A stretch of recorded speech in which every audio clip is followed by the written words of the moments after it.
And what people are actually calling out for, particularly in the fitness industry, is they want to relate more with the brands and the experience those brands are trying to provide. At the very end of the day, these are fitness organizations, gyms, and so on. I talk to operators all the time, and we spend 95% of marketing on acquiring new members. And if we shifted a little bit of this to like, how do we get members to come back in, right? And the ultimate goal of any fitness operation is really to get members to fall in love with fitness and make sure they fall in love with your facility, right? If we did that, they keep on coming back, they continue to spend, and they continue to be a member, a satisfied member. The population of Australia, like I said, is small. It's sub 30 million.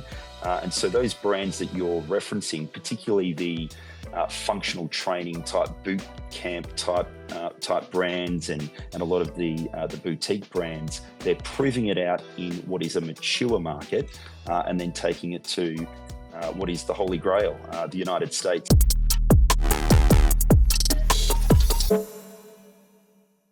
Welcome to this week's L.I.F.S podcast. Today we're coming in live from Australia. We've got Mo. You're hoping that the technology won't fail us today.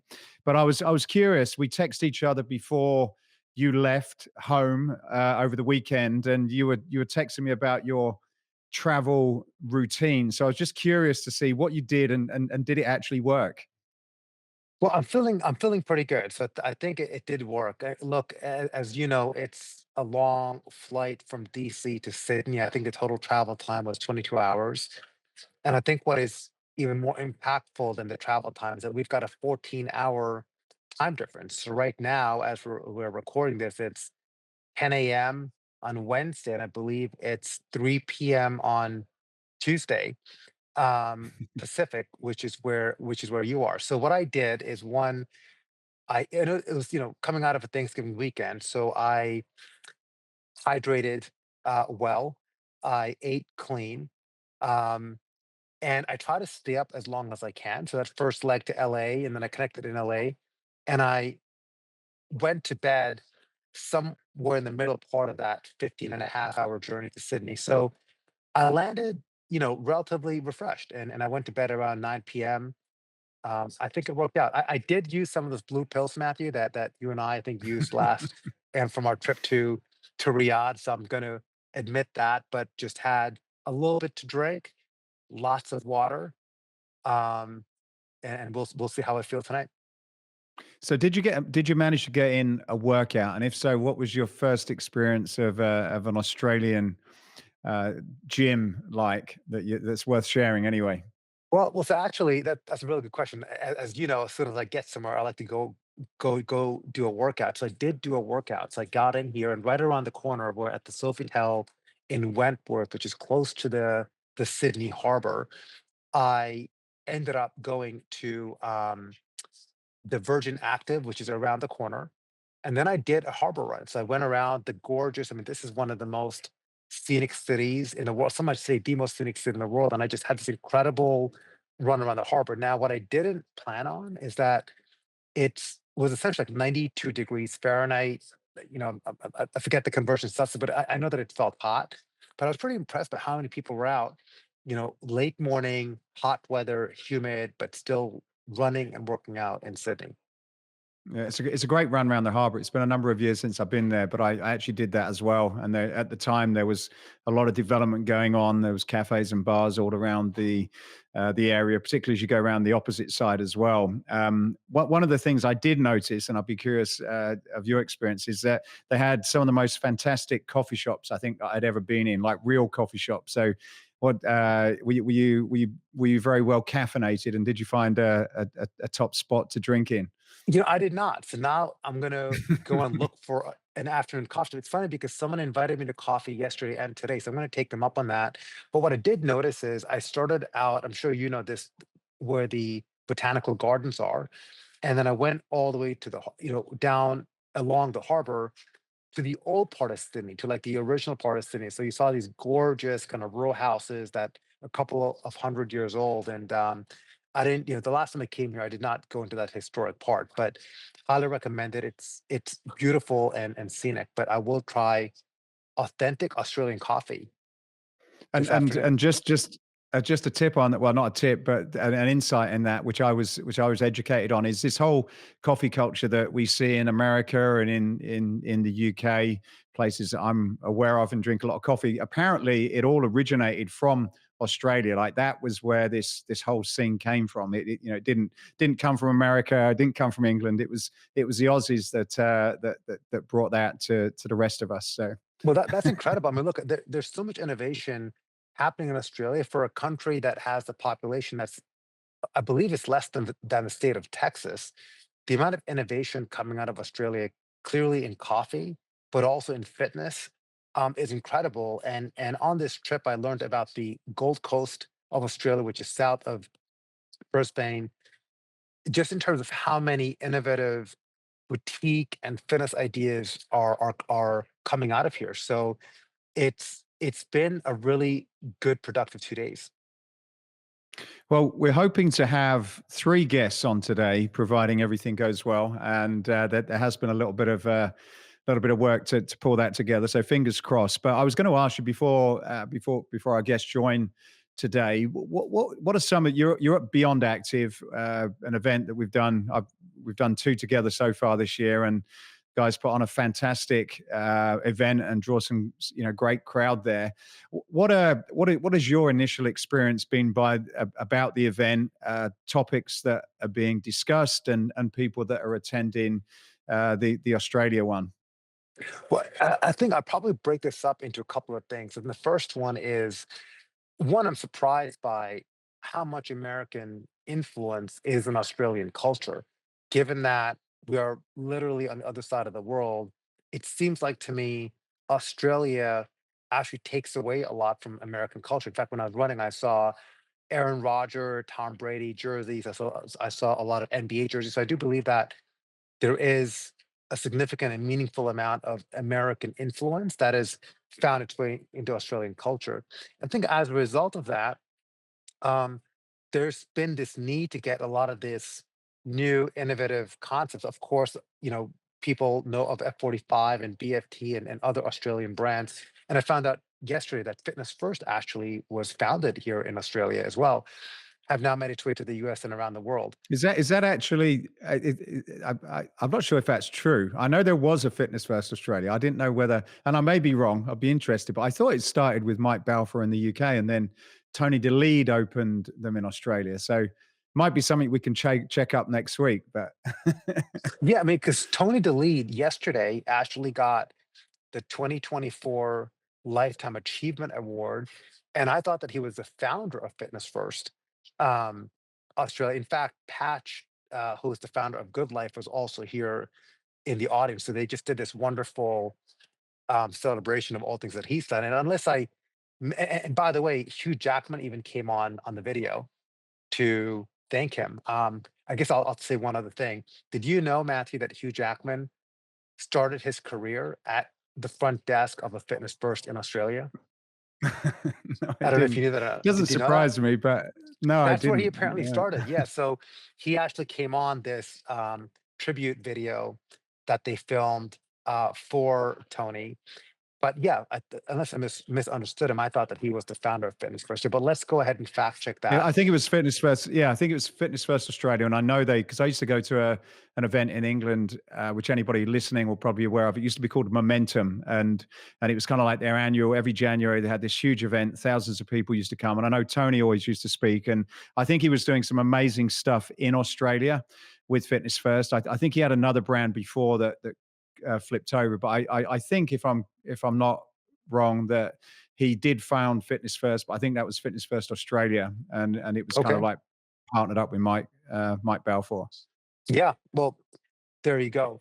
So because of the rich history of fitness and innovation, there's also technology companies here. I was spending some time with a company called Hapana, which has its base here in Sydney. They are a member management platform that's also based here, and just met up with these innovators that are so passionate about our space. So I think if we were to describe this conference, one part of it is about how do brands in Australia either go to the US and expand there or get learnings from the US to come here? And the second part is just really around how do they expand within Australia? There are some common themes which I saw. One, I cannot believe how much Pilates as a modality has grown. I mean, even the Virgin Active studio, which is right around the corner, had something like 30 Pilates beds in the gym. They had a Pilates, studio and a yoga studio. Those were the two boutique options which this club had. But seemingly everywhere you go, Pilates is by far, and I know it's growing fast in the US, but clearly by far has taken the vast majority of fitness um, in Australia, especially in the boutique space, and a lot of that is going into the big boxes here in Australia as well. Is there any other things that are different, I guess, with, are there any new boutique concepts that you're seeing outside of Pilates or I was just listening to the interview we did last week with Kevin Yates, where he was talking about creating these boutiques within clubs. Like, is there anything like that you're hearing or seeing happening in Australia? There is. In fact, I spoke to these two co-founders of a club called Therapy, which is based in the Gold Coast, and it's exactly that. They have 4 boutique concepts, so so you have one membership.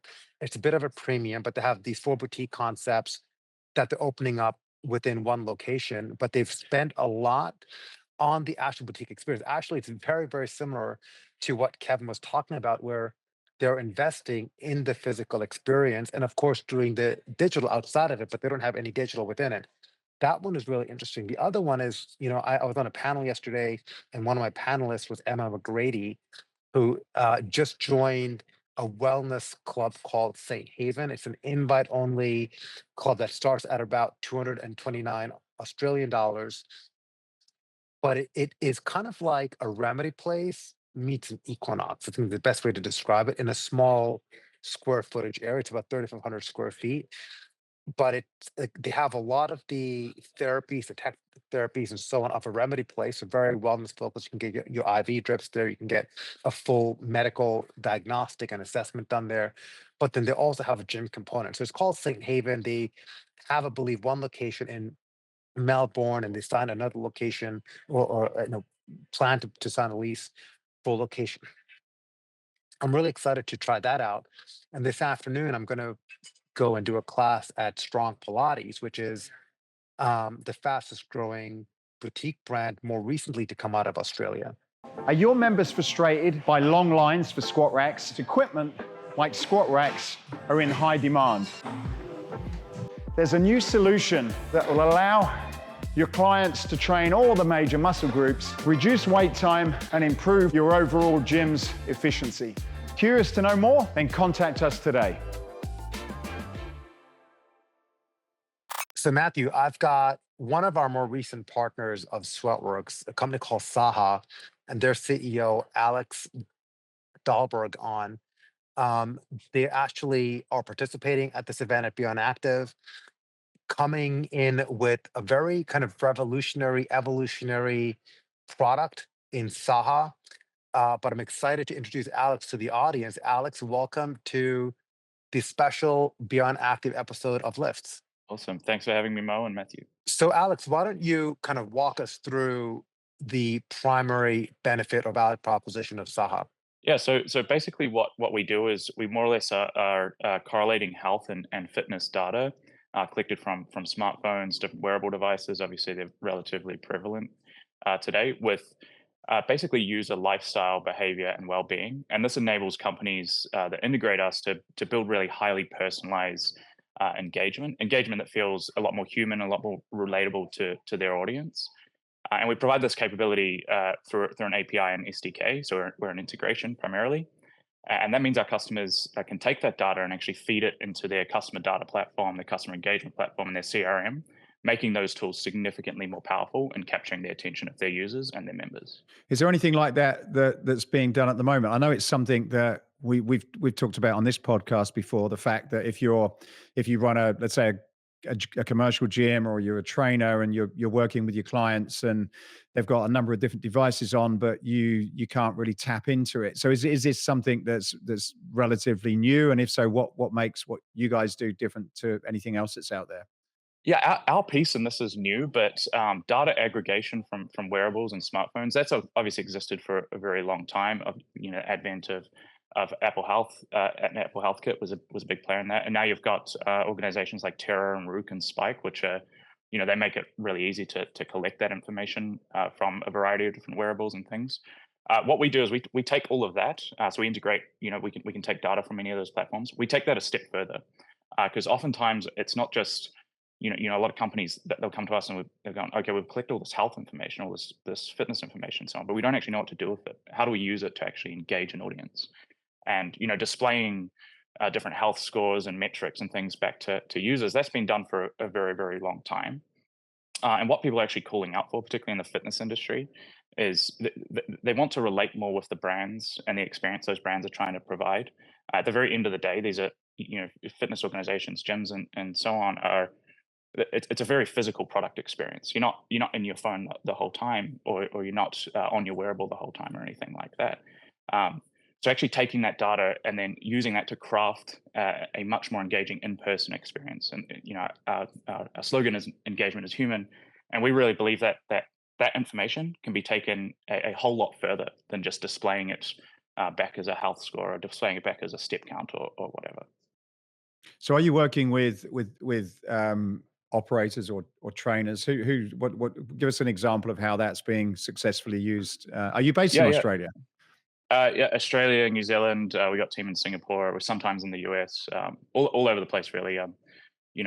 Fitness and health is a global industry, and we're trying to meet that expectation. So we're all over the world. And sorry, the first part of the question. So where is this being successfully implemented, and how what are they doing with it? Mostly within larger fitness franchises or larger fitness software companies that are trying to use data and technology to create experiences and things that are more relatable. So that's like the dominant use case, and that obviously feeds down to the trainers and the members through member apps or different platforms and marketing and messaging and things like that. So we're working at that top level predominantly. There are a number of startups that are using our technology more directly, and they're working. They're selling directly to personal trainers and coaches and things like that as well. But that's a relatively new space. I think going back to the initial point as well, around the type of data that we capture. A lot of products at the moment, they're so interested in capturing the information when a user is actually inside the application, inside their product. And Sahha is capturing the information about a person's lifestyle and behavior outside of their product. So everything they're doing throughout their life. And that information there is extremely informative in building and crafting engaging messages that actually capture the attention of a person. And as it relates to fitness, obviously that's a very physical industry. It's something where you're moving your body, you're trying to become healthy, and building that image of a person outside of the gym, not just in the gym and not just in your product, is extremely important. Prior to you joining, Alex, Mo was mentioning that that one of the unique things is that you were able to sort of pick up on the fact if someone was in a good mood, and you could sort of give them a particular message, or if they're not in a good mood, and you could interact with them based on their emotion. Yeah, exactly. I mean, this is something we call state-based engagement. So it's utilizing the human state, or the kind of condition that we're in throughout the day, as that goes ups and downs and things like that. And using health and fitness data is basically the medium to capture that and understand it, or the proxy into understanding those things. I'll give you an example for this. I'm quite like a late riser. I'm rather like fatigued and things in the morning. It takes a while for my energy to kind of peak throughout the day. Some people have these spikes in the morning. They get up early and they go to the gym. They get this energy spike in the morning. Then it kind of flatlines and they have fatigue throughout the day. Then it might spike up again when they've eaten, they've gone for a walk after work or something like that. So Sahha is able to tap into that, that temporal factor as well as the state factor. And by understanding those two things, the right state and the right time to engage a person with the right message and the right marketing based on how they're feeling and how they're thinking at the time is extremely powerful for creating a much more connected experience, a much more integrated brand and things like that. I mean, even if you think about the two of us, Matthew, I work out in the mornings, you prefer to work out in the evenings. So if I'm going to push a recommendation, and we just had this breakfast about 2 hours ago, and someone brought up the example of Uber Eats. Uber Eats knows exactly when you need to order that dinner on a Friday. It looks at your past behavior, and it could kind of predictively push notifications to you at the right time. That's what Sahha does. Sahha is able to say, you're best suited to work in the evening. So when I drive recommendations to you, you could integrate the Sahha SDK so that you're timing when those notifications go out, and you could personalize it even further. What's the business model around this for Sahha? Is it an advertising play where you're using your technology to match advertisers with consumers, or something else? Yeah, I mean, we do some outcomes-based contracting. So if there's a very unique business model that the customer they're working with has, and we want to kind of tap into that same business model and work together to create something custom, we will go there. We also have off-the-shelf pricing models that come as subscriptions based on, we call them profiles, but it's basically our customers' users and the number of those users that are sending us data that we're able to provide unique insights on. So we have those subscription packages, and we also have custom pricing. And I really love the outcomes based stuff, because we kind of have an incentive in the success of the technology that we're working on the customer with. Mo, question to you: like, where do you? It's an interesting idea, one that I've sort of heard bits about and seen companies that are aggregating data and delivering it back. But this seems as a slightly different level to what I've ever heard about before. Very interesting one, and you can certainly see the power. Like, where do you see this type of technology going, and what's the relevance for people in the space that we connect with, such as operators of gyms or trainers and boutique studios, that kind of thing? Well, so much of it is related, Matthew, to the things that we talk about on the podcast. I mean, I think one, on a macro level, engagement is really changing, right? So how you acquire your customer, how you retain the customer, how you meet the customer where they're at is completely evolving. So if you think about the timing of things, of when you intervene with a specific action, it's becoming a lot more personal. And what Sahha does is, if you look at activity and how we were able to typically track analytics, we're looking at what's your behavior like on an app? How often do you open the app? Or how often do you come into the gym? What kind of classes do you take? This peels the onion one level deeper, in that not only is it looking at those things, but it's also looking at your well-being. So imagine you haven't come to the gym in a week, but the gym already knows that you are not feeling well, or that you have been inactive with the rest of your physical activity. So instead of saying, hey, we haven't seen you in a week, why don't you come in, you could proactively know that something has happened to you and then take a more proactive action. So to me, this really is the next evolution of engagement. And the term that Sahha uses is that engagement is human. I think this is a space. Sahha is one of the first at it, but it's going to evolve. We'll see a lot of investment coming in here over the next decade. And it's this continued evolution of personalization and getting even closer with your customer. So I'm excited to see, what Sahha does and how these technologies get implemented in a lot of the brands that we work with. Alex, thanks very much for sharing that. It's, I love. Hopefully, we'll get you back on again, and maybe connect if you're over in the US at some point soon. Yeah, I'll come say hi. Thanks for having me, guys. It was really good to share what we're doing. Thank you very much. Thank you, Alex. Next up, Matthew, we have Aaron Verasammy. Aaron, hopefully I got that right. And Aaron is the VP of SMB and Global Sales for ABC Fitness, is someone who we've been working closely with recently. And Aaron, I'm excited to have you on. Yeah, I'm excited to be a part of this. I'm a huge fan of L.I.F.T.S. Listen to it frequently, so really excited to be a part of this podcast. One of the things I thought would help me is tell us a little bit about what you guys do, and also the thing I was quite curious about, because this is a space I'm certainly not any expert in, but how you're out in Australia, you've just learned you're from Dallas. Like, how does the product? I'm sure that there must be some product changes, but how what are the sort of product changes between the different markets, and what is there that would be relevant to maybe share with the audience about what you've noticed in terms of some of the differences that would sort of be more universal for people to understand, where the market is in Australia compared to some of the US accounts that you deal with. Yeah, so I think we should start ABC Fitness. Obviously, we're a large entity. Over the last 4 or 5 years, we've been in an acquisition and development mode. We've acquired 5 organizations, and then we're organically developing the tech stack, obviously, to enable our operators to really deliver a unique experience to their customers. When you look at it, in North America, what you were known for was the Ignite product. Through our acquisitions, we acquired Evo, which is a South American software company. In addition to that, we acquired Trainerize, which was really, when we acquired it, a B2C product. So really think of virtual personal training via an app. Today, they house somewhere in the neighborhood of about 45,000 trainers. They facilitate about 2 million workouts via that app daily.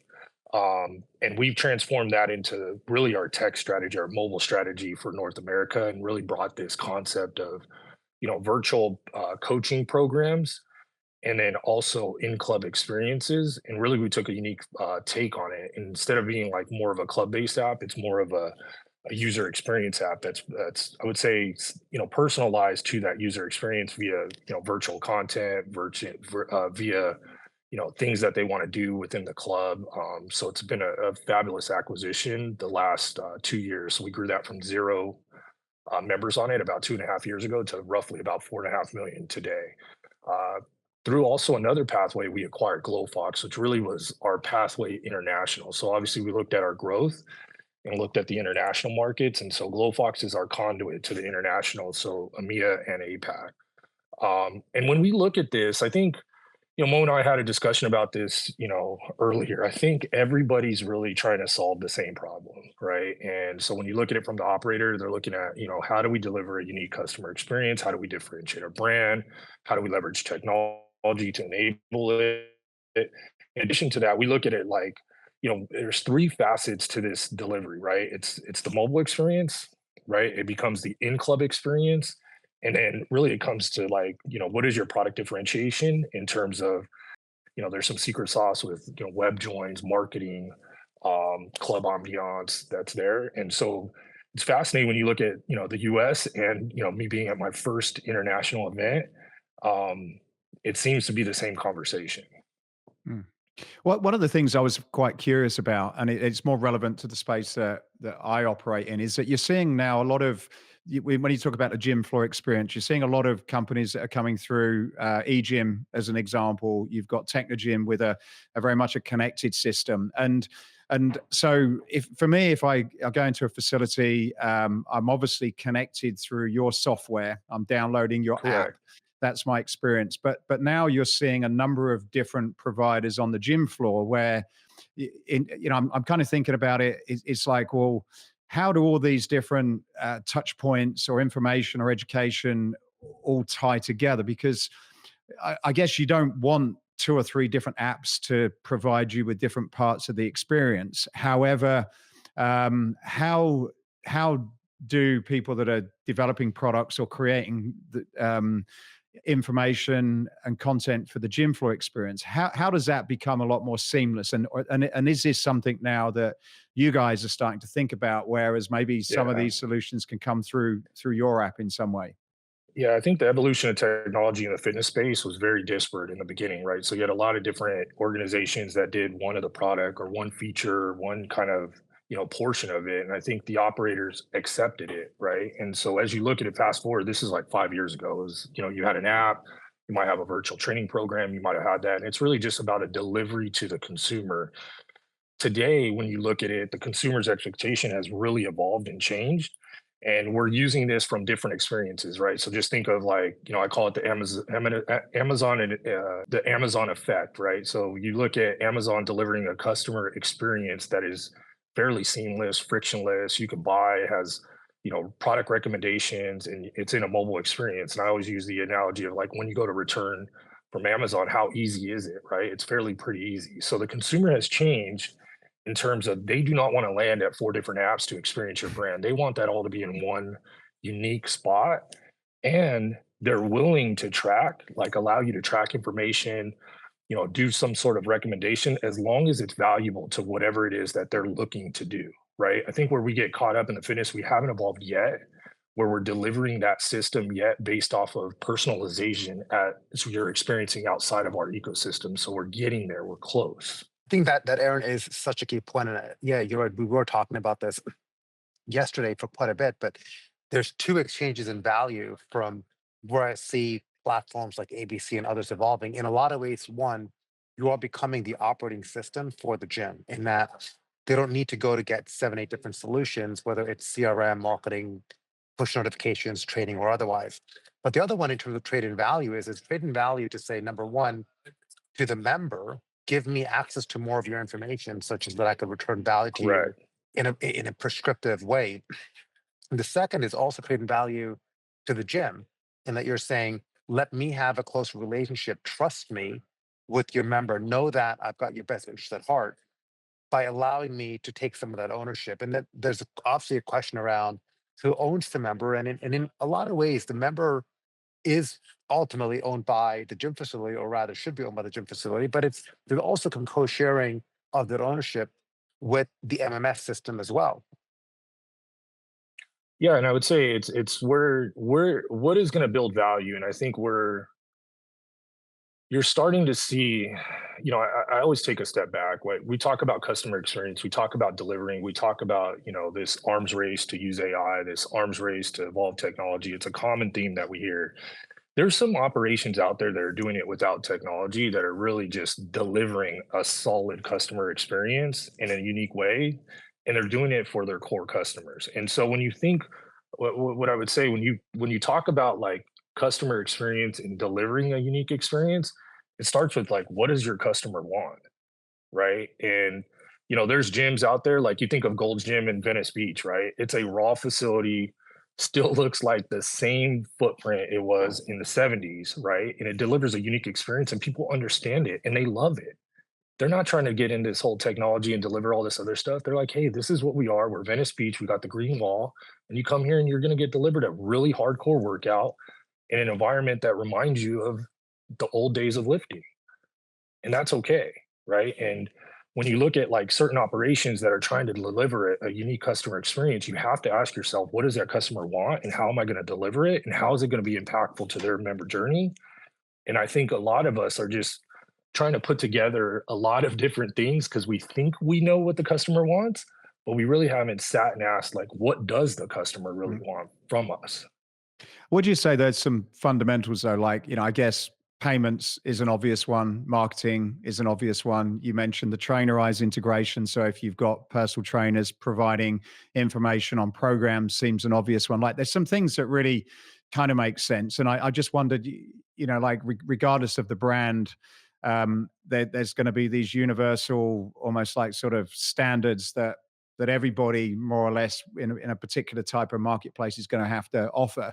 But the bit that still seems to sort of be a little bit clunky is just that is that handover to what people are actually doing within the facilities. Like you've got we had a gentleman on earlier where they're aggregating things like all what happens on your different apps and then serving you different messages. So do you foresee a position where your company is also providing, well, this is what's happening on my Aura Ring or my Myzone and in some way aggregating that and providing that information, whether it's to the owner or the trainer or people, so that they've got a little bit more of an integrated view on the people and making sure that they're connecting with them at the right times and not the wrong times. Yeah, and what I would say, we talked about this, me and Mo yesterday. Really, the holy grail of all this is aggregating data to get to what's termed real-time predictive. How do I predict your behavior before you even know you want it, right? So there's consumer experiences that are happening outside of our industry that are doing that, right? Retail is a great example of this, right? And I shared with Mo the Target story, right? They have got into the cerebral cortex of my wife and triggered her to constantly come back to Target through gamification, through incentivization, through product recommendation, through everything. I mean, it is shocking to like when we drive in the parking lot, her app dings with specials. She walks through the store and it's recommending stuff as she's passing aisles, right? And it's like they have developed a system that has got consumers to want to back and enjoy shopping in Target, right? And the reality is we live across the street from a Walmart that's 2 seconds away that she could probably buy half the products for, 10 or 15% less, but she'll drive 6 miles to go to Target, right? And so in fitness, when are we going to get there, right? And that's really what's the aggregation of data, right? And you look at it, there's many forms of data that you can get, right? So there's the CMS, MMS data, right? I can understand your age demographic, how many times you checked in, what type of payments, what type of classes you enroll. There's data that's outside that you can aggregate through, many different facets. We work with a company called V that uses all different types of data sources to build a complete model. You can use survey data, you can use beacon data in the club. And really what it is the race is to understand what is that member doing and how do I get them to come back? And I talk to operators all the time, and we spend 95% of marketing on acquiring new members. And if we shifted a little bit of this to like, how do we get members to come back in, right? And the ultimate goal of any fitness operation is really to get members to fall in love with fitness and make sure they fall in love with your facility, right? If we did that, they keep on coming back, they continue to spend, and they continue to be a member, a satisfied member. Well, Aaron, thank you so much. I mean, this is your first time going to an international conference. I think you found it pretty valuable. And your first time on L.I.F.T as well. We'll have to get you back on and have that expanded episode we've been talking about. Yeah, absolutely. I would love it. You're looking good, Emma. You did a little bit silvery since I last saw you. Yeah, that's very true. That's very true. Since our days in Laguna Beach in Newport. Yeah. Well, you're looking well, or nice and suntan. So obviously the move back is not doing you any harm. No, I'm lucky to live up in Queensland, so the weather is beautiful coming on summer. I met Emmett for the first time yesterday. We kept on missing each other and crossing paths, and I learned a lot about his background at Myzone. But Emmett, I'm curious from your end. You are from Australia. You went to the States. You're back in Australia now. What are some things that you've seen change in your time away from Australia? Yeah, great question. The proliferation of gyms and studios in the 10 years that I've been away is significant. Australia was always 5 years behind America back in 2010, 2011. When I left, Australian operators were always curious about the US market, and it was almost religious to head to Ursa every year to pick up on the trends. But look, I did come back every year, so I kept my finger on the pulse. But the biggest change would be the maturity of the industry and the uptake at a mass market level. There's something like going on 7,000 gym locations in Australia, where the population is 27 million. Now, if you compare that to the US, the population of Texas is 30 million, right? If you compare it to Canada, the population is about 30 million as well. And I would argue that pound for pound, now the Australian market is more advanced than those two markets from a fitness perspective. I'm just curious. So given one of the big regions in Australia where seems to be an innovation hub for fitness is the Gold Coast region, north of Sydney, south of Brisbane. What about that region has given it this, entrepreneurs to go there and innovate in fitness? Is it the population that's open to new ideas? Is it the ecosystem that's there? What kind of insights can you provide us? Yeah, look, the Gold Coast of Australia is very similar to Florida.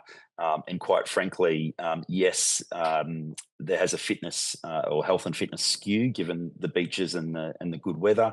But of course, since COVID, where there's been a lot of relocation, it was one of those hotspots where executives and innovators and entrepreneurs from Melbourne, Sydney, Brisbane, and the like would move to the coast. And I think that has created almost a silicon coast, if you will, of technology. I live on the other coast, which is north of Brisbane, and something similar is happening up there.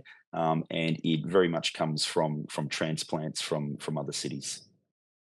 One of the things I also get to see a lot, and you probably experienced this, Emmett, from working in the US and sort of being from Australia, is there does seems to be a fairly unique entrepreneurial culture where they manage to, certainly in franchising, I see it a lot, and being able to sort of take a small idea that's really been very well rounded out and tested in Australia, but then just taking it to the rest of the world. There's numerous examples of Aussie brands that have done that. Whether that's just naturally part of the culture where they love to go off and travel and conquer the rest of the world and come back, but there definitely does seem to be a lot of that, and some great success stories in the fitness industry in particular. So what do you think is behind that, particularly as somebody that's more or less gone and done that himself?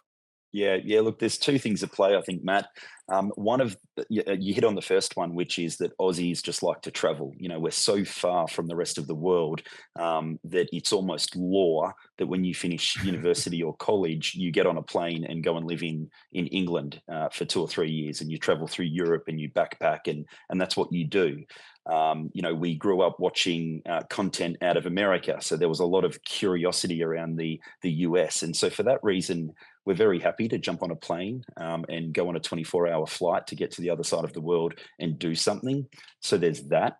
But also, since the growth of the industry, I think everyone has realized that multiples and valuations come down to total addressable market. And if you can get a model and you can apply it to a large total addressable market, you can get a very large multiple. And the population of Australia, like I said, is small.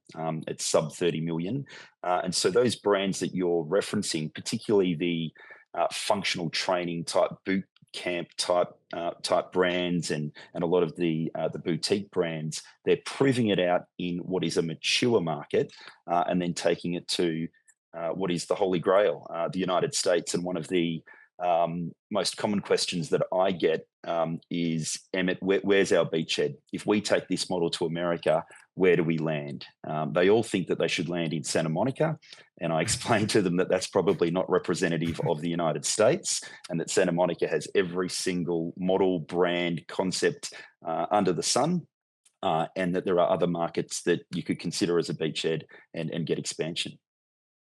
Mo and I were talking about this at the beginning of this episode, and I was asking Mo, what are some of the interesting things or concepts that you've seen since being out there? And I guess your part of what you do for Myzone is staying in touch with many of the facilities out there. And prior to this interview today, I was looking at a concept called One Playground, and in Maryland's, and there's other sort of examples of clubs in Australia that I would say are, you can put them in the top 10 of the world stage. So there seems to be some really new models from a design, a product perspective in the way that they're putting different modalities together, and just the way that they're delivering it seems to, certainly are things that I've never seen before. And admittedly, I've not been to Australia for a number of years. So from your position, what are you seeing that's genuinely revolutionary that we've not quite seen in other parts of the world that you've seen are being developed within Australian market? Yeah, well, look, a genuine compliment I gave to Leon McNeice not long ago was about his model called Total Fusion. I was there when it was being built, and the construction crew were walking me through, and they said, Emmett, the quality of the fit out here is not 5-star, it's 6-star. We build 5-star hotels, and the fit out is one step above 5-star hotels. Now, Total Fusion in Brisbane, there's about, I think, 5 or 6 locations. The signature location is in Newstead. It has something like 17 forms of recovery, like everything you can think of, but it also has a medical program over the top. So it's a beautiful environment. It's got a broad array of recovery and wellness solutions, and it has a medical doctor on campus. And I'm a customer of that program. It's not cheap, but it's well worth it. And you have this level of intimacy where you're doing your bloods every 12 weeks, and you're even doing proactive MRIs, right? You're getting referred out to do a proactive MRI to make sure that, as I say, there are no weeds growing in you, and just getting ahead of the curve. And that model there is genuinely world leading. And there are other models in Australia, such as St. Haven and others that fit that mold. And if you put them in the middle of New York, LA, London, or Paris, they would compete pound for pound for sure. I feel like I need to go check out Total Fusion. Yeah, me too. I'm not getting the full delivery here, but that looks like a phenomenal Phenomenal experience. I did speak to someone from St. Haven, as you know, they were on the panel, which I hosted yesterday, and I'm also very curious to go check out St. Haven as well. So those are, Matthew, true reasons for you to make the trip to Australia. Yeah. I would love to have done it, to be honest. Timing and that with the time of year just didn't quite make it for me, but I'd love to do that. And I know we're fairly short of time, Emmett, but where would you put Australia into, on the fitness market? Like they've always seemed, it's a very outdoorsy Mm. place. People are always look great, and you always get this sort of healthy vibe from Australians. But like, where would you put that market now, compared to some of the places that you've been around the world, Emmett? Okay, so I've just come from a panel downstairs, and one of the comments was that America has 20 or 21% penetration of the population going to the gym, and Australia has a penetration of about 16%. And the comment was, surely we can close the gap. And I think that is too easy of a comparison. I think Australia is more mature than that. It's just that Australia doesn't have the snowstorms that America has, right? And having lived in Chicago for 5 years and 5 years in California, I totally get the environment over there, and I think that helps the American market reach deeper penetration. Australia is a very temperate climate, and from a cardio perspective, the competition of the great outdoors is real. But let me flip the other side now and say that from Matt, you just said that imagery of Australia is good-looking people out on the beach and whatnot. But that's also a fallacy. I've just spent a lot of time at Parliament House in Canberra with industry leaders talking about this. And 2/3 of our population are overweight. 1/3 is Wow. obese. 75% of our population don't meet the World Health Organization guidelines when it comes to physical activity, right? We've got a huge issue in this country, just like America, just like England, just like Europe. And from a general population perspective and a population health perspective, we really need to move the needle. And as an industry, the CEOs from the top 10 brands came together only 10 days ago and sat down in a Senate committee room at Parliament House and addressed legislators, addressed the president of the AMA, and asked the questions: what can we do as an industry to work with legislators and government to move the needle? And we've got some great progress on that. At the moment, we're running a Fit for Office challenge using the Myzone platform, very similar to the congressional challenge that we run in DC. We're a couple of years into it out here in Australia.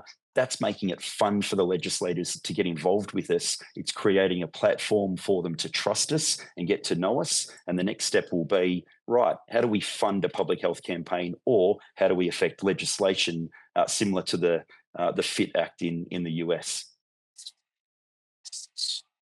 Well, Emmett, thank you so much for coming on. I'm really glad that we were finally able to get connected. We were able to get you on.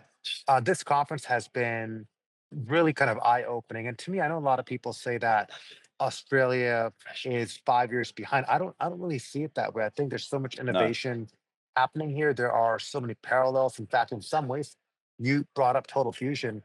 They're even ahead of brands in the US. It is an underserved market, I think, in terms of awareness. So hopefully, by doing podcasts like this, we're able to get the awareness of Australia and a lot of the innovations that come out of Yeah. here to the broader fitness community. Yeah, well, thanks for supporting us, Mo, and coming all the way out here. We appreciate it, and hope that you can come out again next year and bring your partner in crime. Looking forward to it, Matthew. We'll have to do that. So we got just a quick final part is just a couple of quick takeaways then. Mo, like final thoughts on Beyond Active in Australia. Well, I think the conference so far has been good. This is my first Beyond Active. It's my first fitness conference in Australia. And to Emmett's point, the last time I was here was in 2017. I just came on vacation, came to Sydney, and then we had a great time in the Blue Mountains. But I have noticed, similar to the US, Matt, obesity is increasing in Australia. I just remember jogging around the harbor, and I'm like, it feels like to me that there is an epidemic that is also coming, like we do see in the US as well. So I think this idea that everyone in Australia as a group is a very good looking group of people. I will say that. But yes, there's this fallacy that everyone is fit and in shape and have these great beach bodies. The reality is that they're facing some of the same issues and concerns that the US and the UK and other developed markets are facing as well. And the fitness industry, in collaboration with the national or local government, as Emmett has just mentioned, um, is going to be playing a pivotal role in that transformation. Yeah, and I think my comment, Matt, is that there's a lot of franchising in Australia, and franchising capital behaves differently to company-owned capital with four-wall gyms, and franchising capital has a lower hurdle rate because a lot of these franchisees are buying themselves a lifestyle, buying themselves a job, and they just really enjoy it. What that means is that supply is growing. And another comment from the panel that I just came back from was around the foot race for real estate. Real estate is constrained here in Australia, and a lot of the big boxes and the medium-sized boxes are competing for cost per square meter, and it's becoming exorbitant. But that's because the drivers are a little bit different to company-owned capital, like I said. Well, Matthew, outside of missing out on a good couple of days here in Sydney, any key takeaways from Emmett and the other guests who we have spoken to today? Well, I think the main one is I've been involved in 3 Beyond Actives, 2 that we've been to Saudi, we're in New York early this year, and this one remotely. And I just want to sort of congratulate the guys that put on the event for doing a great job. I think what it does do for me after being at or being involved in 3 of the events is it does really open up your mind, your perspective on the space that we're all involved with, and in some cases prevents you from necessarily doing the same things over and over again, and just broadening your general awareness. So I think for me, having conversations like this just incrementally make a difference to my knowledge of the space and what we do as an organization. So just hats off to the guys for bringing a really new, exciting event to the fitness industry. Agreed. And this is also our first kind of semi-remote where I'm live and our guests are remote and you're remote. But we're able to work through some of the technology hurdles to make this work. Thanks again. Great to see you again, Emma. Hopefully we'll get chance to catch up face to face at some point soon. Absolutely. And say hello to Wendy and the kids. Will do. Thanks for listening to this week's episode of L.I.F.S. If you enjoyed the episode, please give us a like, a thumbs up, and share it with a couple of people so we can get the message out to more people. Thank you very much for listening.